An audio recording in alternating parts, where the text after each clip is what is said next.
4 PM news network में दोस्तों आपका स्वागत है। मैं हूं आपके साथ राशिद ज़हीर।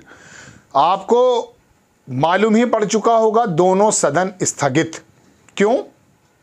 उधर खड़गे साहब उंगली उठाते रहे, इधर राहुल गांधी बहुत शानदार बात करते रहे कि सत्ता पक्ष और विपक्ष मिलकर के उन तमाम छात्रों की उस परेशानी का मदावा कर लें जो नीट के मामले में अभी ताज़ा ज़ख्मी हुए हैं। 23 लाख सवा 23 लाख के करीब वो छात्र, उनके बारे में विचार विमर्श करने की बात कही, कोई गलत तो नहीं कही थी। ओम बिरला साहब ने लोकसभा में और जगदीप साहब ने, धनखड़ साहब ने राज्यसभा में, दोनों को स्थगित हो गए। बात यह है दोस्तों कि अगर लोकसभा जो आपकी और मेरी आवाज़ का सबसे बड़ा प्लेटफॉर्म है, मुश्तरका तौर पर, इंडिविजुअली तौर पर नहीं, वहाँ पर अगर मेरी बात नहीं सुनी जाएगी तो कौन सा दर है जहाँ पर हमारी और आपकी बात को रखा जाएगा।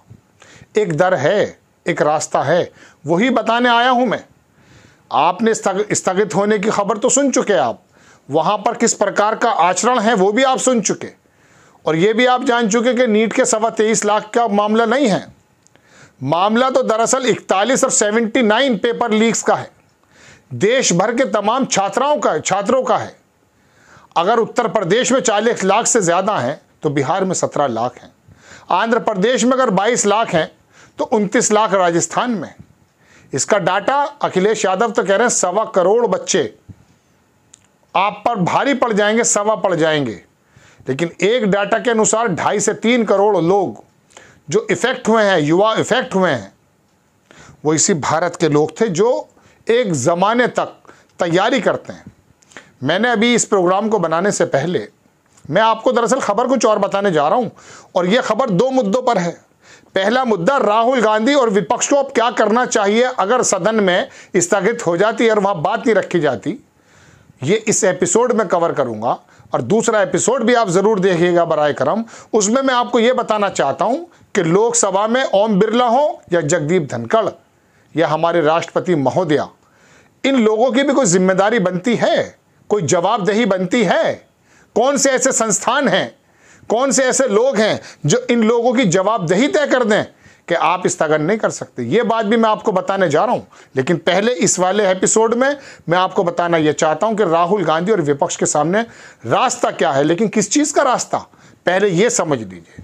मैंने जिस तरह से छात्रों की बात आपसे कही है कि ये छात्र, मैंने अभी एपिसोड बनाने से पहले एक बंदे को फ़ोन किया कि आपने ये जो नीट का पेपर दिया था, आपके कितने पैसे खर्च हुए।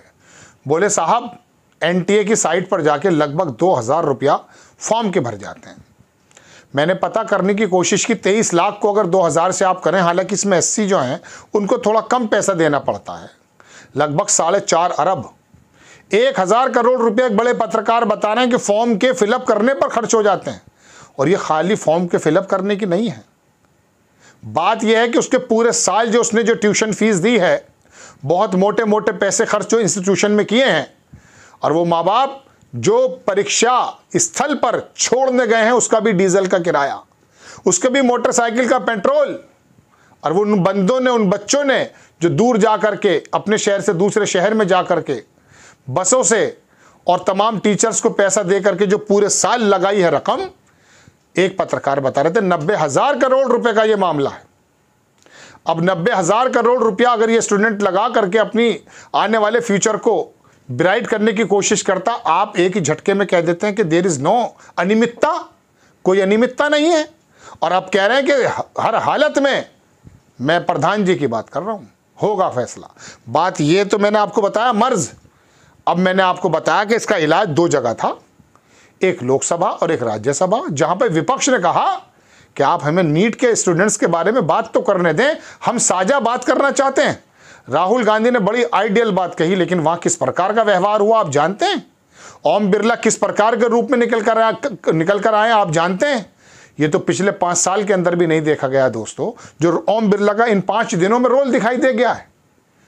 पूरा देश इसके बारे में बात कर रहा है कि वो सांसदों को, चुने हुए सांसदों को इस प्रकार से बिठा रहे जैसे स्कूल में कोई बच्चे को डांट कर बिठा देते हैं। बहरहाल इस बारे में मैं नहीं पढ़ना चाहता, मैं बात ये करना चाहता हूं आपसे कि दरअसल अगर ये सदन आपकी मेरी हमारे बच्चों की परेशानी के बारे में अगर डिस्कशन नहीं कर रहा है, भाग रहा है, उस नेक्सस के फूटने का डर है, जो गुजरात भाग जाता है, उत्तर प्रदेश के अंदर जो भर्ती की प्रक्रिया हो रही थी वो गुजरात का जो बंदा था, मैंने पहले एपिसोड बनाया, तो ये कहां पर जाए राहुल गांधी, कहां पर किस दर पर जाएं? तो पहले आप ये समझ लीजिए कि मर्ज तो है ये, अब करना पड़ेगा वो काम जो मैंने आपसे बहुत पहले बताया था कि जब नीतीश कुमार ने पटना के अंदर वो रैली की थी लगभग 50 बरस बाद, 1974 के बाद, 2024 और 2023 में जब इकट्ठा किया था इंडिया गठबंधन, तो अब जेपी की राह पे चलना पड़ेगा। गफूर अहमद की वो सरकार जो स्टूडेंट्स को अगुवाई करते हुए जेपी दत्ता ने इंदिरा की सरकार को उखाड़कर फेंक दिया था, राहुल गांधी के लिए ये रास्ता बचता है। बहुत खुले लफ्जों में राहुल गांधी, यदि कांग्रेस के आला कमान इस बात को सुन रहे हैं तो सुनिए, स्थगन होने से कोई काम नहीं बनेगा, आपकी जबान और माइक तो बंद कर दी जाएंगी। और कोर्ट के मामले तो हमने देखे हैं कि केजरीवाल के साथ क्या हो रहा है, कोर्ट के मामले तो हमने देखे हैं कि जब हेमंत सोरेन की जमानत दी है तो कोर्ट ने क्या कहा है। इसके बारे में समय नहीं है, बात है लाखों करोड़ बच्चों का। हालांकि हम जानते हैं कि वो बच्चे कौन हैं, हम जानते हैं। जब यहां पर बॉर्डर पर किसानों का आंदोलन चल रहा था, मैं भी गया हूं फिजिकली, वहां एक साहब ने कहा कि इस तमाम लोग जितने भी हैं इनमें से आधे से ज्यादा आज भी भारतीय जनता पार्टी के वोटर्स हैं। लेकिन बात यह नहीं है कि ये वोटर्स किसके हैं, बात यह है कि ये हमारे युवा हैं। अब आप राहुल गांधी को और आला कमान को और विपक्ष के लोगों को उस सदन से निकलकर सड़क के सदन पर आना पड़ेगा। और जेपी की उस राह को, जेपी ने जो रास्ता दिखाया था, 17 लाख बच्चे अगर आपको बिहार में मिलेंगे तो 40 लाख बच्चे आपको उत्तर प्रदेश में मिलेंगे, 29 लाख बच्चे राजस्थान में मिलेंगे तो आपको 6 लाख बच्चे दिल्ली और हरियाणा में भी मिल जाएंगे। इन तमाम लोगों को इकट्ठा करके जब राहुल गांधी एक यात्रा और निकालेंगे, तब पता चलेगा कि सदन तो आप स्थगित कर सकते हैं, लेकिन सड़कों के सदन को नहीं रोक सकते आप। बात यह नहीं है, बात यह है कि ये वो लोग हैं जो लाखों करोड़ रुपया लगा करके उम्मीदों के साथ काम करते हैं। जब इनमें से कोई चोर डकैत बन जाएगा, मुजरिम बन जाएगा, चूंकि उसे सही ऑटो चलाएगा, एटमॉस्फेयर किस प्रकार का होता आप जानते हैं, मजदूरी करेगा, 54-55 हज़ार, 55 से 60 हज़ार भर्ती निकली थी, आपको याद होगा कांस्टेबल की उत्तर प्रदेश में, जिस एनटीए का जिसका डायरेक्टर भागा है। एडयू टेस्ट के नाम से गुजरात की वो कंपनी, पहली बात तो ये बताना चाहिए आज chief minister of Uttar Pradesh को कि किसने कहा था कि गुजरात की उस कंपनी को काम करें कि वो कंडक्ट कराएगी। 43 लाख लोग उसके अंदर शामिल थे, मालूम है आपको। 55 हज़ार नौकरियों में 43 लाख अगर एस्पायरेंट्स इकट्ठे होंगे वो भी आपका साथ देंगे। जब वो सड़कों पर चलेगा तब बदेगी बात, वरना ओम बिरला का जिस प्रकार का व्यवहार नजर आ रहा है, ये दूसरे एपिसोड में बताने जा रहा हूं। ये ओम बिरला साहब, स्पीकर में बहुत इज्जत से नाम लेने की कोशिश कर रहा हूं, हमें इन संस्थाओं की बहुत रेस्पेक्ट करनी भी है, लेकिन ये रबर स्टैंप नहीं हो सकते। ये पूरे सदन के कस्टोडियन हैं। लेकिन बहरहाल मैं राहुल गांधी और आला कमान और विपक्षी नेताओं की बात कर रहा हूं कि उधर मल्लिकार्जुन खड़गे बता रहे हैं कि मैं 10 मिनट तक उंगली उठाकर खड़ा रहा, वहां पर धनखड़ साहब ने नहीं सुनी है बात। नीट के बारे में बात इसलिए नहीं कराना चाहते क्योंकि राष्ट्रपति महोदया अपने अभिभाषण में नीट के बारे में बात कर चुकी हैं। आप इसीलिए यही तो चाहते हैं कि पहले आप जो है लिस्ट के हिसाब से बात कर लें, और लिस्ट के हिसाब से बात करके जब नीट की बात आपसे की जाए नियम के अनुसार, तो आप कहेंगे कि राष्ट्रपति महोदया के अभिभाषण में नीट का मामला हो गया था। ऐसे दबेगा नहीं ये मामला, ना दबा देना चाहिए। ये जो विपक्ष को मजबूत किया है, ये उन्हीं लोगों ने किया है, ये उन्हीं अग्निवीर ने किया है, उन्हीं अग्निवीर के परिवारों ने किया है, उन्हीं ओल्ड पेंशन वाले लोगों ने किया है, जिसके बारे में विपक्ष ने अपनी आवाज उठाई है। तो दोस्तों, जेपी की राह पे you have to come. Rahul Gandhi, आपको आना पड़ेगा, आपको बताना पड़ेगा कि बिहार से वो निकली ज्वाला जब इंदिरा गांधी की सरकार को खत्म कर देती, तो आप जब निकलेंगे तो इस बार आपकी यात्रा पिछली यात्राओं से डिफरेंस होगी। ये कांग्रेस की यात्रा नहीं होगी, ये उन पीड़ितों की और भारत के बच्चों की यात्रा होगी कि जिसकी वाकई आप आवाज़ बने थे पहले भी और आज भी आपको बनना चाहिए। ये हमारी आवाज़ अगर आप तक पहुंचती तो रास्ता यही बचता है, वरना ये पूरे 5 साल चलने वाला है। पिछले 5 दिनों में ओम बिरला साहब ने बता दिया कि किस प्रकार से सदन चलेगा, और मोदी जी का दम्भ, एक पत्रकार कह रहे हैं, मैं नहीं कह रहा हूं, वो ऐसे ही नजर आ रहा है, बता दिया कि कोई फर्क नहीं पड़ता है कि अगर हमारी 30-35 सीटें कम आ गई हैं, अगर हम फुल बहुमत में नहीं हैं, तब भी उनके बात में कोई प्रोटेम स्पीकर किसी का भी बना सकते थे, लेकिन नहीं बनाया। डिप्टी स्पीकर भी नहीं बनाएंगे, ये भी मैं बता देता हूं। और दोस्तों ये कोई बड़ी बात नहीं है, जब भी मैं आपसे कोई बात कहता हूं कि ये स्पीकर वो बनेगा और सीटें इतनी आएंगी, मैंने कहा था 250 सीटों से ऊपर नहीं आएंगे ये लोग, 240 पर सिमट गए थे। मैंने ये कोई लंबे चौड़ी नाश्ते दमश की बात नहीं है, मैं आपको बता देता हूं। ये इसी तरीके से सरकार कंटिन्यूटी की बात चल रही है।